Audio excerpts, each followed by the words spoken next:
खाना वाला से बोल दिया माधव बाबू। अरे प्रणाम पुरुषोत्तम, का हो, कैसे आना भइल? बस अरे तोरे बाबूजी कन्हैया के नाम पर फिक्स डिपॉजिट कैले रहलन, ओकर समय पूरा हो गइल बा। ऊ डबल होकर के 15 लाख हो गइल बा।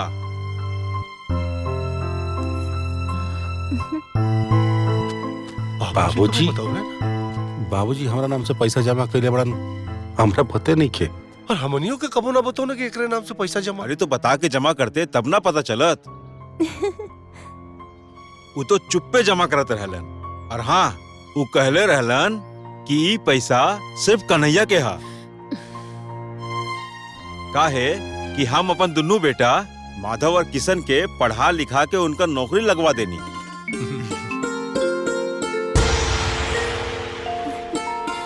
लेकिन कन्हैया के आज तक कुछो न कर पैनी।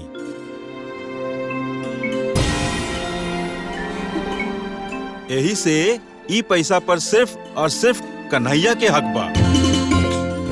बढ़िया सोचले रहने बाबूजी, कन्हैया खातिर। ई रहल बाबू डिमांड ड्राफ्ट कन्हैया के नाम से। वो जब चाहे तब ई पैसा निकाल सकेले। भैया हमनी के बाबूजी कितना महान रानी, देखी ना हमनी के तीनों भाई के जिंदगी संवार दिलन और हमनी के सुख सुविधा खातिर ये सब इंतजाम भी कर दिलन।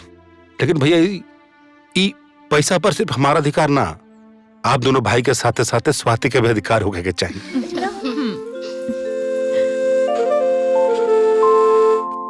कैसन बात करता रे पगला, हमने बाबूजी के जीते जी कबो उनके बात का अवहेलना ना कहनी, तो उनका मरला के बाद उनकर बात ना मान के पाप कहल जाओ। बाबूजी बहुत सही कहलन, ए रुपया पे सिर्फ तोहार आका, काहे कि हमने तो नौकरी कर रहा बानी जा। ले ये तोहार है भैया। का किशन? हाँ भैया ठीक कहता नहीं। कन्हैया तू ये कबो मत सोचिया कि पैसा खातिर हमन के कबो अफसोस होगी। हाँ अरे भैया कैसन बात करते तोहार हो बाबू, सिर्फ तोहार।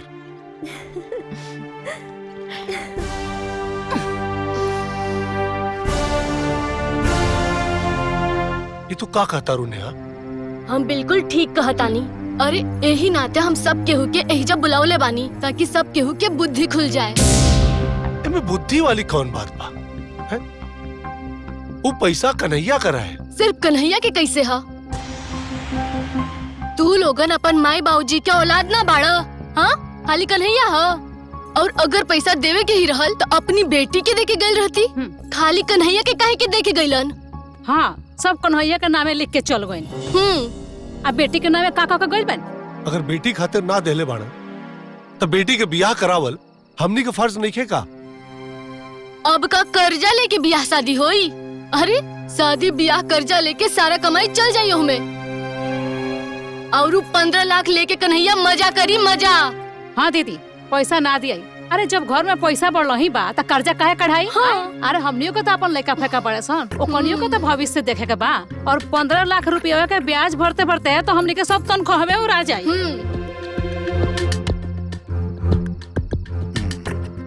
भैया हमने तो जोश जोश में हाँ कह देनी जा। महीना के 75,000 ब्याज में जाई। ए तरह से हमन दोनों भाई के महीना के पूरा कमाई सिर्फ ब्याजे में चल जाई। तू कहल का चाहता रहा किशन? उनकरा के जो कहे के रहल ना उ कह देनी। अरे उ तो होश में आ गई नी, और रउओ भी होश में आ जाई। और सुनी, कन्हैया के पैसा से ही बियाह शादी होई, कोनो कर्जा उर्जा ना ली आई।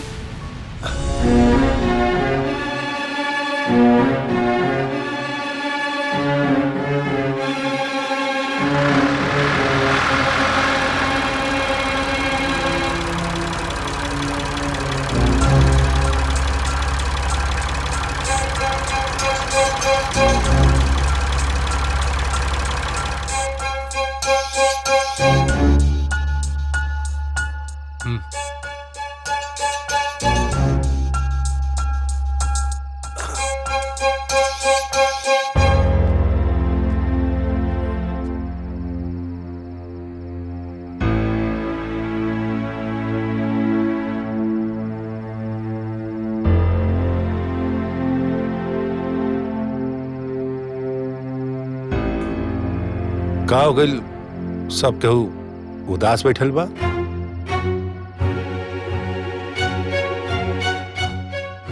जे पैसा देवे वाला रहे उ पैसा देवे से मना कर देलस। अब स्वाति की शादी कैसे हुई? अरे हम कहा ताने से दाना पानी छोड़ला से कुछ होई। हाँ अरे कुछ और सोचा लोगन। भैया महेंद्र बाबू पैसा देवे से काहे मना कर दिलन?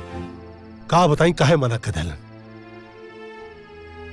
अरे उनके सामने हाथ जोड़नी, पैर पड़नी उनकर, अपना बहन के ब्याहे का वास्ता देनी, लेकिन ना मनने। हमनी के महीना के 10% देवे खातिर तैयार हो गए नीचा। भले महीना के 1.5 लाख भरती, लेकिन वो तैयारी नहीं किया होता। अभी समझ में नहीं किया हुआ था कि कहाँ जाएं और कैसे इज्जत बचाएं। कहीं गईला के जरूरत नहीं किया, ना ही केहू के सामने हाथ फैला के गिड़गिड़ावे की जरूरत बा। हाँ, अरे इज्जत गईला पे कहीं इज्जत मिलेला? अरे तो राहुल का मम्मी कैसे इज्जत बची? बची, इज्जत भी बची और शादी ब्याह भी बड़े धूमधाम से हुई। हमनी के लगे इतना जमीन खेत बा, काहे ना लोगन 1 बीघा बेच देवे के। सही आइडिया दहलूगा। और कन्हैया तोहार का विचार है? भैया एमे विचार करे वाला कौन सा बात बा? हमनी के लगे जोन जमीन बा वो हमनी के बाप दादा के देवल जमीन है। भैया अगर हमनी के कुछ बनेले नहीं जाना तो हमनी के कुछ बिगाड़े का हक भी नहीं है। और रहल बात स्वाति के बियाह के, तो स्वाति के बियाह उहे तरह हुई जे तरह हमनी के सोचले बानी जा। और कैसे कैसे हुई बाबू? अरे भैया 15 लाख रुपए बा ना हमरा लगे। हम तो वही दिन बोले रहे कि में खाली हमारा अधिकार नहीं कि में आपके, किशन भैया के और स्वाति के भी पूरा अधिकार बा।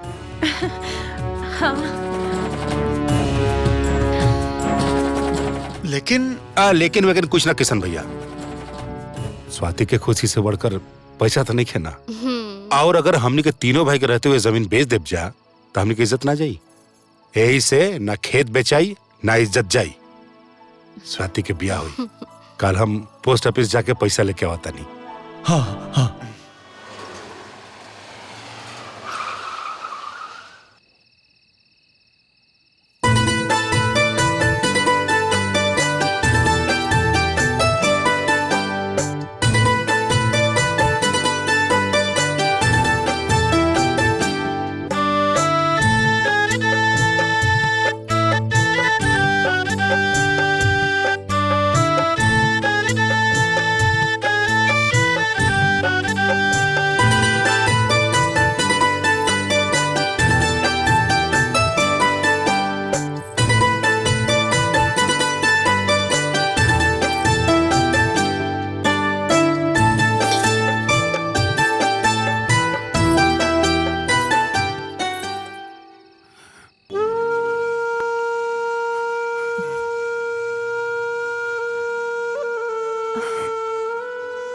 अरे ई का ऐसे काहे रोवतानी?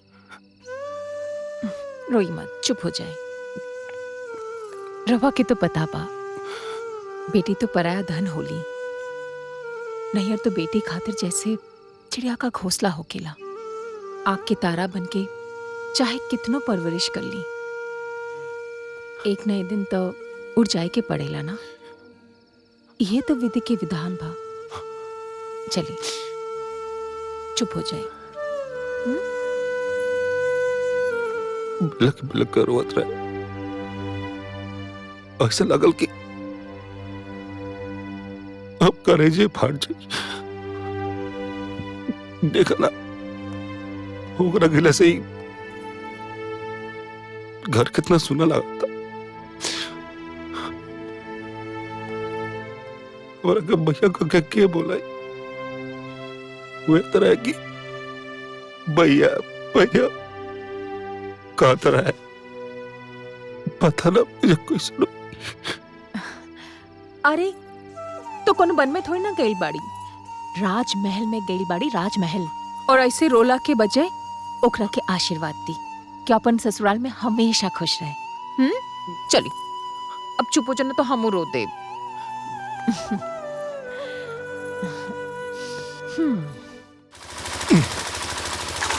अरे हट जा लाग जाई। का जी देखी ना ई पंपिंग सेट से पानी कुछ कम आवता। देखी हाँ ना तो ढीला हो गई। देखी ना। देखो तरे अभी हम ला पकड़ा। हाँ हाँ बचा के चलाइएगा।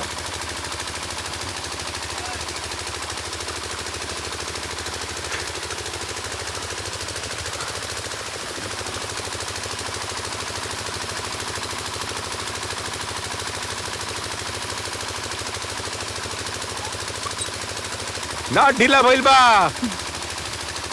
अभी टाइट कर दो तनी।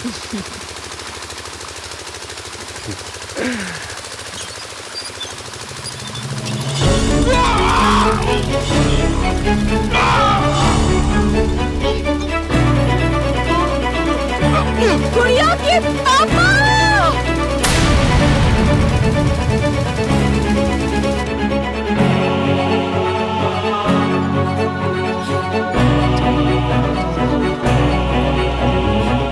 अरे क्या हुआ, क्या हुआ, क्या हुआ इन्हें? डॉक्टर साहब इनका हाथ ना पंपिंग सेट में फंस गई। देखिए ना तब से बेहोश पड़न।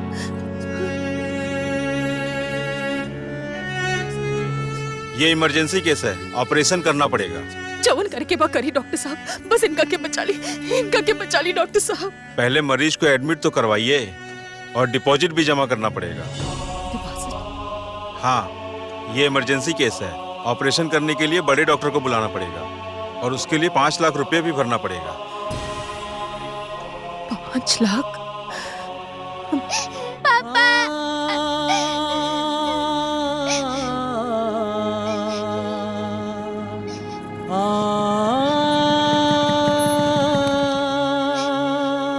का भइल? मंगरुआ आयल रहे, कहत रहे कि कन्हैया के हाथ मशीन में कुछ आ गइल बा और सबके ओकरा के हॉस्पिटल ले गइल बा, काहे से बेहोश हो गइल बा। कौन हॉस्पिटल में? हमने के का मालूम। अरे हमने के तो घर में रहनी हसन, खेते में से पता ना कौन हॉस्पिटल में उठा के लोग लेकर गइल हलो। पता नहीं क्या नंबर। हेलो भैया हम राधिका बोले तारी भैया। हाँ, राधिका तू कहाँ बाड़ू और कन्हैया कहाँ? भैया हम अस्पताल से बोले तारी, इनकर हालत बहुत खराब है भैया। डॉक्टर कहले था कि ऑपरेशन करे के पड़ी, यही खातिर 5 लाख रुपए जमा करे के बा भैया। 5 लाख? 5 लाख? हाँ भैया, यहाँ बिना पैसा के इलाज नहीं, कुछ करी ना भैया, कुछ कर, इनका के बचा ली भैया। राधिका तू टेंशन मत ला, पैसा का इंतजाम हो जाए, डॉक्टर से कहा ऑपरेशन शुरू करें। ठीक बा भैया। डॉक्टर साहब आप ऑपरेशन की तैयारी शुरू कर दी, हम पैसा जमा कर दे। चले के पड़ी। ए जी वादा तो कर देला, कहाँ से आई 5 लाख रुपया और के दी इतना हाली? हाँ? अरे भाई हूँ हमार। अरे भाई हवन तो हाथ गोड़ संभाल के नु काम करे के चाहिए। करे के हूँ, भरे के हूँ, जाके दिखाओ उनका घर में पैसा वैसा नहीं खेबा। चल। अरे तब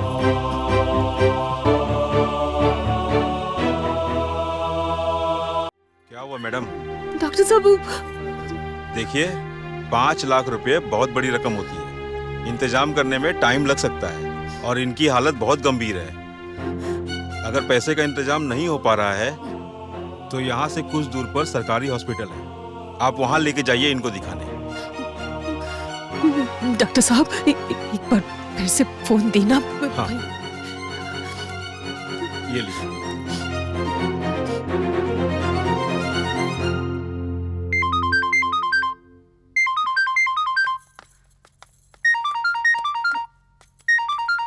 केकर फोन हरे?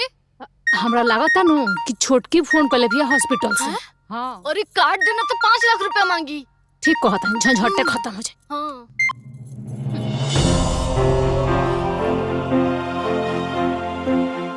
देखिए, वक्त मत गंवाइए, ये प्राइवेट हॉस्पिटल है, यहाँ बिना पैसों के कुछ नहीं होता है। मैं आपको एक डॉक्टर के नाते सलाह दे रहा हूँ कि आप नजदीक के सरकारी हॉस्पिटल में ले जाके इनको दिखा दीजिए।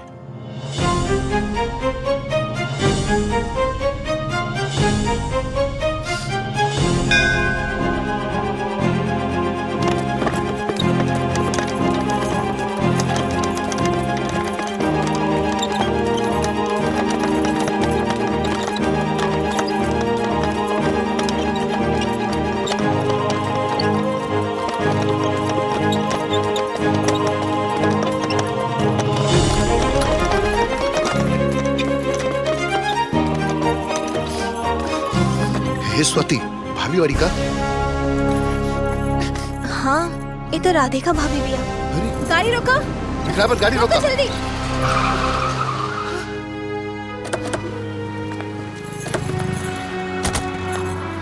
भाभी,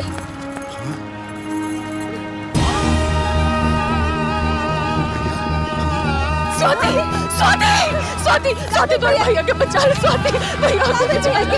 ये सब कैसे हेलो एम्बुलेंस।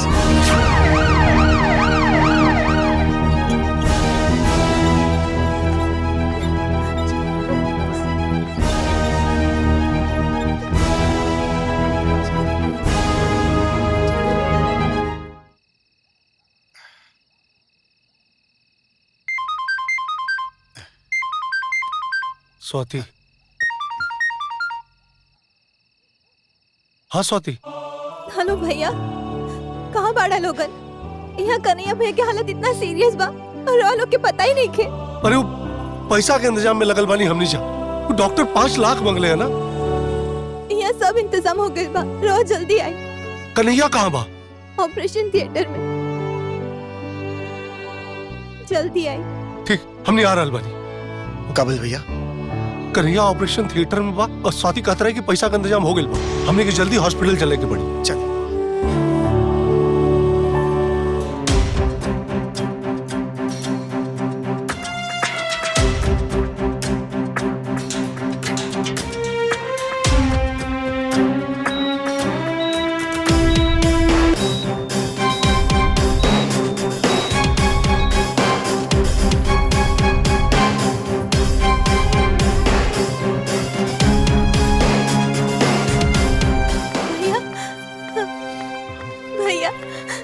कैसन बाड़े कन्हैया? का हाल बोल कर? चिंता मत करी भैया, हॉस्पिटल के सारा डॉक्टर कन्हैया भैया के इलाज में लगल बा। सारा रिपोर्ट और एक्सरे भी आ चुकल है, बस डॉक्टर साहब चेक कर रहल बाड़न। डॉक्टर साहब, कैसी तबीयत है? क्या रिपोर्ट है?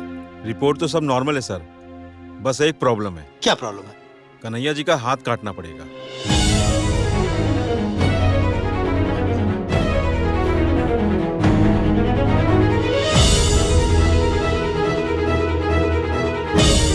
What nonsense? हाथ काटना पड़ेगा मतलब? हाथ को काटना पड़ेगा? अगर तुम लोगों के बस की बात नहीं है, बाहर से डॉक्टर बुलाओ, विदेश से सर्जन बुलाओ, लेकिन हाथ को काटना पड़ेगा? कोई भी डॉक्टर आएगा तो यही करेगा। यही आखिरी रास्ता बचा है हमारे पास। उनका हाथ पीस कर एकदम से चूर हो गया है।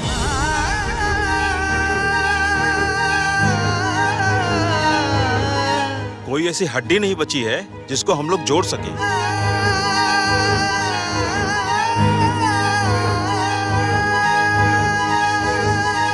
सर, वक्त नहीं है हमारे पास। उनके हाथ में जहर फैल चुका है और अगर शरीर में फैल गया तो बचाना मुश्किल हो जाएगा।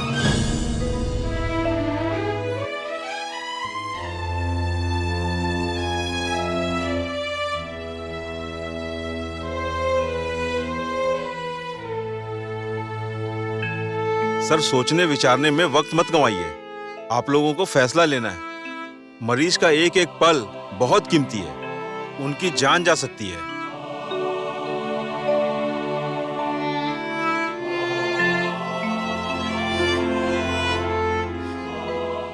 हाथ काट दी डॉक्टर साहब।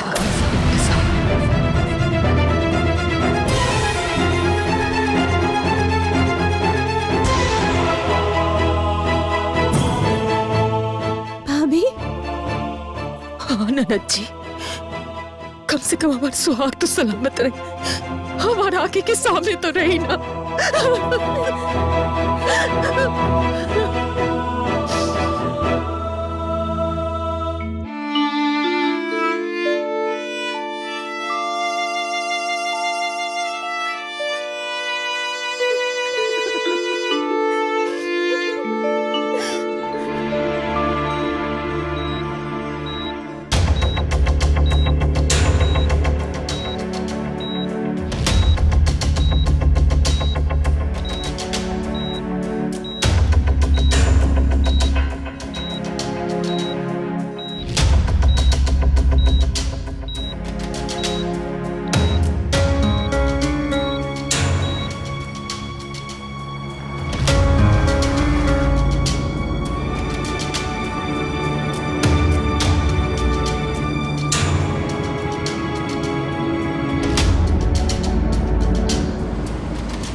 भैया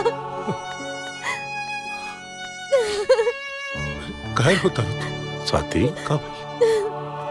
हे स्वाति काहे रोतर रे पागल? एक हाथ की तोर भाई के एगो हाथ कट गई, ई सोच कर रो तारो कि हमारी जिंदगी कैसे कटी। हे पागल, है देख हमार दोनों बड़का भाई के रूप में ना हमार 4 गो बाँ खड़ा बा।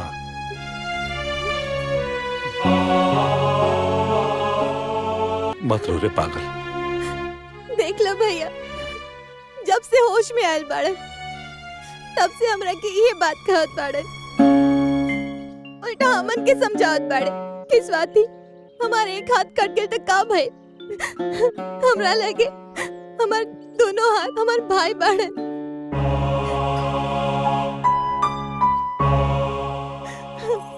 भैया, कन्हैया भैया के विश्वास कब टूटे मत दिया, हमेशा उनकर सहारा बन के रहिए। पगली कैसन बात कर रहल बाड़े? चुप, एकदम चुप। अरे सब भाई है वो हमार, खून है हमनी का। हमनी के ओकरा के कोनो तकलीफ कब्बो ना होखे दे। मत रो, चुप। स्वाति, कन्हैया के कबो हम विश्वास ना टूटे थे।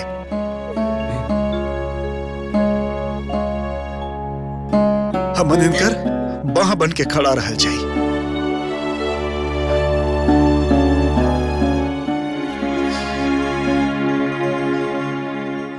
देख लो स्वाति, मार बड़का भैया लोग ना राम और भरत है लोग।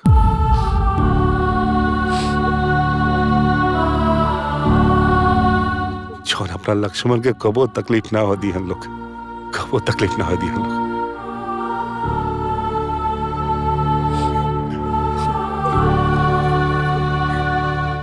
आपन पसंदीदा फिल्म देखे खातिर डाउनलोड करी दंगल प्ले ऐप।